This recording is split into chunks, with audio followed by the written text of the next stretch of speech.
Antes de que viniera la fe estábamos cautivos, prisioneros de la ley, en espera de la fe que debía revelarse. La ley entonces nos sirvió de guía para llevarnos a Cristo y para que, por la fe en Él, seamos hechos justos. Pero apenas llegó la fe, ya no dependíamos de la guía. Palabra de Dios. Te alabamos, Señor.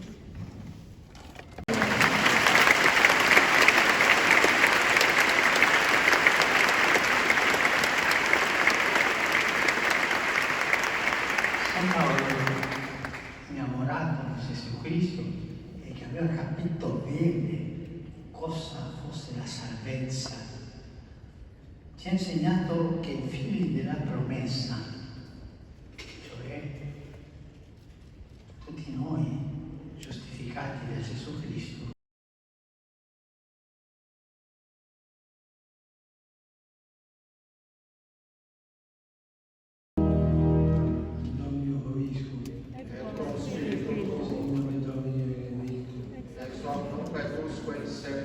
et Dio nostro in nomine Domini, che fece cielo e terra. benedicat vos, omnipotens Deus, Pater, et Filius, et Spiritus Sanctus. Amén.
Cansados de que los cristianos se iban al Gólgota a rezar, porque esto siempre creaba problemas con los judíos.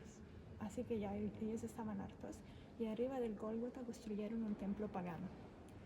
¿Y qué hizo esto? Marcó en el tiempo el lugar donde Cristo había muerto. Pues cuando Elena llega a la Tierra Santa, sabía muy bien dónde buscar. Pero ¿qué pasa? Que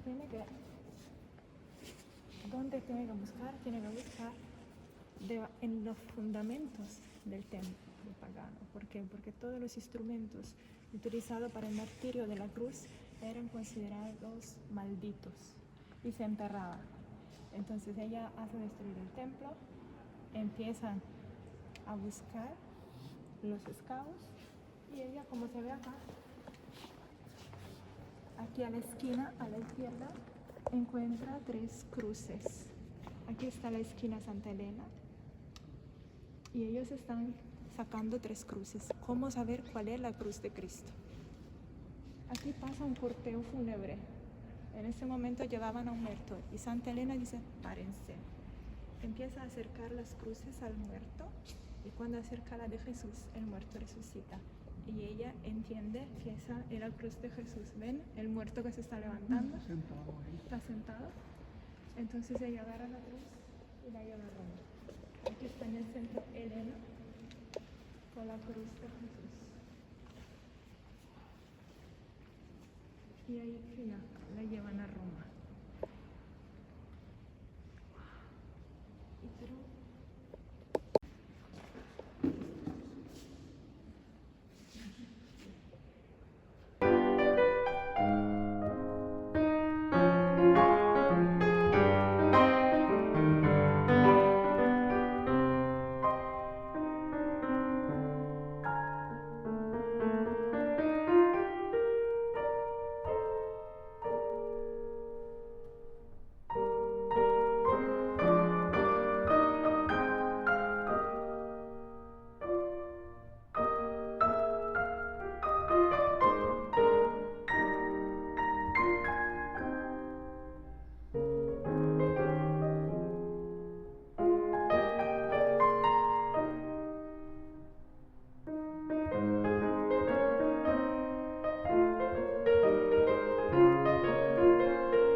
fachada se nos dice que esta, la sacrosanta, la iglesia lateranense de Letrán, es la madre y la cabeza de todas las iglesias de Roma y del mundo. ¿Qué significa?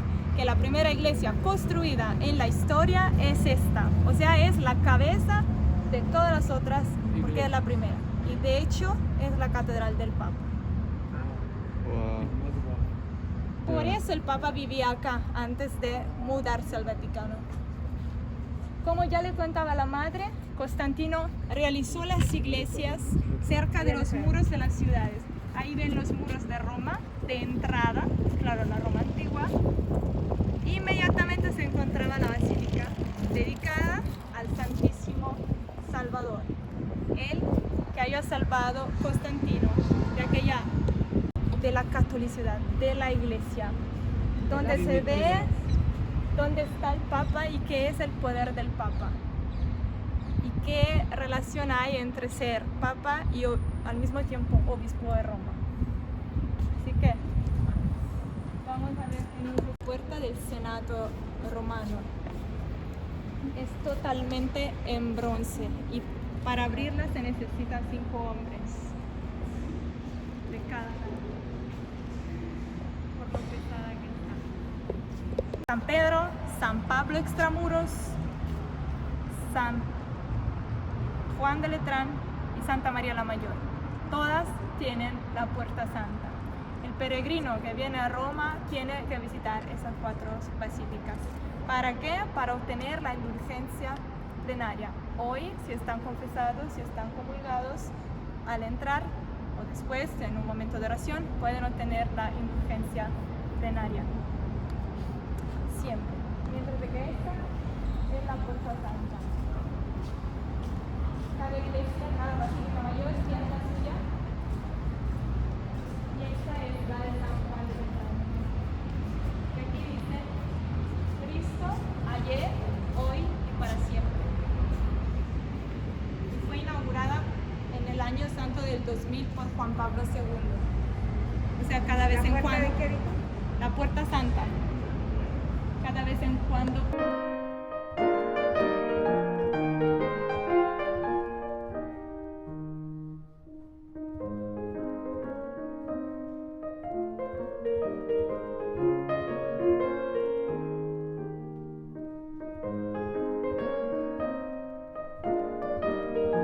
Acá se entiende toda la estructura de las iglesias antiguas. Ese piso, que es un piso de la época romana, es un trabajo de mármol, son todos pedazos de mármol trabajados y puestos ahí en el suelo. Y las formas casi siempre son círculos y cuadrados. ¿Por qué? Porque el cuadrado simboliza la tierra. El círculo simboliza el universo, el cielo. Y el círculo adentro del cuadrado simboliza la encarnación, el cielo que ha entrado en la tierra. Por ejemplo, estos son todos círculos que están adentro de un cuadrado.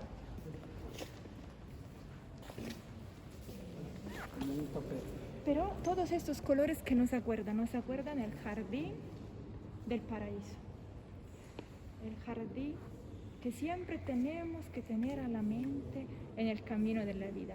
¿Por qué? Porque esa parte central simboliza el camino en la tierra, acá, ahora. ¿Y cómo podemos hacer para caminar hacia adelante? Con el pensamiento, la esperanza cristiana en el paraíso. ¿Y cómo se camina en esa tierra? ¿Con quién nos ha dado la fe? Los 12 apóstoles. Por eso yo le decía, es una iglesia muy, muy católica. Los 12 apóstoles, los que siguieron a Jesús, que sirvieron a Jesús, que nos transmitieron la fe, están puestos acá, al centro de esa basílica, como para guardar la fe, como para decir, esa es la fe, que nadie la cambie, que nadie la toque. Y esos 12 apóstoles están puestos frente de algunas puertas. A las espaldas de las estatuas se ven 12 puertas. Son las puertas del paraíso. Lo que le hemos enseñado, lo que le hemos transmitido, lo que le estamos diciendo es para entrar de donde yo estoy saliendo, para venir a ustedes, para anunciarme el camino. ¿Y qué más? Para arriba. Vemos estas escenas en mármol. Y aquí hay que aprender una cosa, que el arte habla, está creando un diálogo. Y el uno que habla a los otros. Aquí está Moisés, que está liberando el pueblo de Egipto.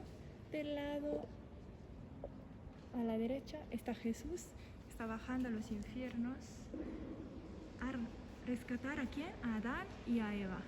Entonces, en la pared izquierda, como ya en la Capilla Sixtina, están las escenas del Antiguo Testamento, que es preparación de lo que va a pasar en el Nuevo Testamento. O sea, como por decir, aquí hay una historia que está en el Antiguo Testamento del pueblo de Israel, una historia profetizada por los apóstoles que están pintados. Jebedías, Miqueas,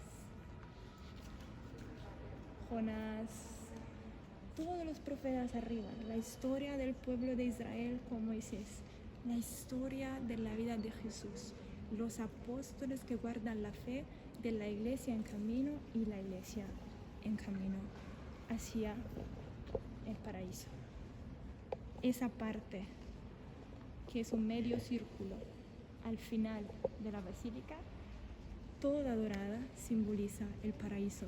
Pues entonces el cristiano que viene a rezar acá sabe que está en el jardín de la iglesia, en un lugar privilegiado, que está profesando la fe de los apóstoles, de los padres, la fe confirmada por la iglesia, sigue caminando hacia el paraíso.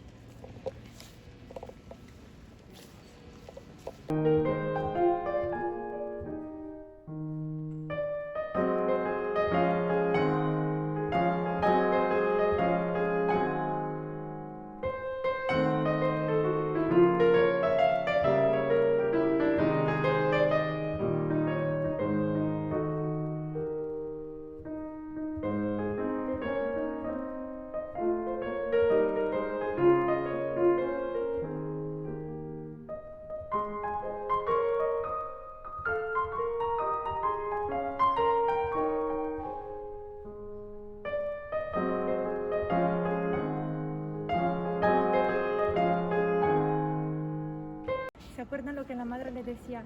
La cruz no podía ser representada porque era un instrumento de martirio, un instrumento tan feo que los primeros cristianos no podían aceptarlo como para algo que se pudiera adorar de alguna manera.